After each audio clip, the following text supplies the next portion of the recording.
Friends, ఇప్పుడే అందిన వార్త. జూన్ 1 నుంచి అమలు కొత్త రూల్స్ ఇవే అంటూ వార్తలు అయితే వినిపిస్తున్నాయండి. దీనికి సంబంధించి వివరాలు చెప్పడానికి వీడియో చేయడం జరుగుతుంది. వీడియోని పూర్తిగా చూడండి, స్కిప్ చేయకుండా అప్పుడు ఇన్ఫర్మేషన్ అయితే మీకు అర్థమవుతుంది. ఇంకెవరైనా సరే ఛానల్ సబ్స్క్రైబ్ చేయకుండా వీడియోస్ ఉన్నట్లయితే దయచేసి ఛానల్ సబ్స్క్రైబ్ చేసుకుని బెల్ ఐకాన్ ఆల్ యాప్ చేయండి. ఇటువంటి ఇంపార్టెంట్ ఇన్ఫర్మేషన్ మిస్ అవ్వకుండా బిఫోర్ నోటిఫికేషన్ రూపంలో వస్తుంది. చాలా మంది చూస్తున్నారు, లైక్ చేయడం లేదండి. దయచేసి లైక్ చేయండి, ఇన్ఫర్మేషన్ అందరూ రీచ్ చేసిన వారు అవుతాం. లైక్ చేయకుండా ఎవరైనా కనుక వచ్చినట్లయితే జూన్ 1 నుంచి చాలా విషయాల్లో మార్పులు సంభవిస్తున్నాయి. సామాన్యుడి జేబుపై మరింత భారం పడుతుంది. ఇక డ్రైవింగ్ లైసెన్స్ నుంచి గ్యాస్ సిలిండర్ వరకు అన్ని నియమాలను మారుస్తూ కొత్త నెల ప్రారంభం నుండి కొత్త నియమాలు అమల్లోకి వస్తాయి. మీరు వీటికి గురించి ఖచ్చితంగా తెలుసుకోవాలి, లేదంటే ఇబ్బందులు పెరుగుతాయి. జూన్ 1 నుంచి ఏ విషయాలు మారుతున్నాయో ఈ రోజు అయితే తెలుసుకుందాం.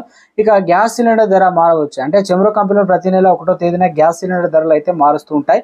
ప్రతి నెల 1వ తేదీ అనగా ఉదయం 6 గంటలకు గ్యాస్ సిలిండర్ ధరలను విడుదల చేస్తారు. ఈసారి జూన్ 1న గ్యాస్ సిలిండర్ కొత్త రేట్లను అయితే విడుదల కానున్నాయి. 14 కిలోల డొమెస్టిక్, 19 కిలోల కమర్షియల్ సిలిండర్ ధరను కూడా చమురు కంపెనీలు అయితే నిర్ణయిస్తారు. ఇక ఆధార్ కార్డు అప్డేట్ సంబంధించి యుఐడిఏ ఆధార్ అప్డేట్ గురించి సమాచారం ఇచ్చింది. ఆధార్ కార్డును ఉచితంగా అప్డేట్ చేసుకోవడానికి జూన్ 14 వరకు అయితే గడువు విధించింది.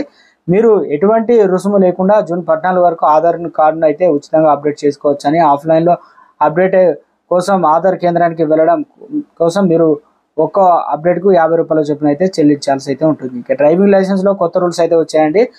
అయితే జూన్ 1 నుంచి ట్రాఫిక్ రూల్స్ కూడా మారాయి. జూన్ 1 నుంచి డ్రైవింగ్ లైసెన్స్ కోసం ఆర్టీఓకు వెళ్లాల్సిన అవసరం లేదు. మీరు డ్రైవింగ్ స్కూల్కి వెళ్ళిన ఈ డ్రైవింగ్ లైసెన్స్లన్నీ పొందవచ్చు. కొత్త నిబంధనల ప్రకారం ఆర్టీఓ ఆఫీస్కి వెళ్ళిన పరీక్షలు రాయాల్సిన అవసరం కూడా లేదు. అధికృత ప్రైవేటు డ్రైవింగ్ ఇన్స్టిట్యూట్ నుంచి కూడా డ్రైవింగ్ పరీక్షలో ఉత్తీర్ణత సాధించవచ్చు. ఇక మైనర్ డ్రైవింగ్ చేస్తే 2500 జరిమానా. అదేవిధంగా జూన్ 1 నుంచి 18 ఏళ్లలోపు మైనర్ వాహనం కనుక నడిపితే భారీ జరిమానా విధిస్తారు. మైనర్ డ్రైవింగ్ చేస్తూ పట్టుబడితే 25,000 వరకు జరిమానా చెల్లించాల్సి ఉంటుంది. రోడ్డు ప్రమాదాల నివారణకు ఈ చర్య తీసుకుంటున్నారు.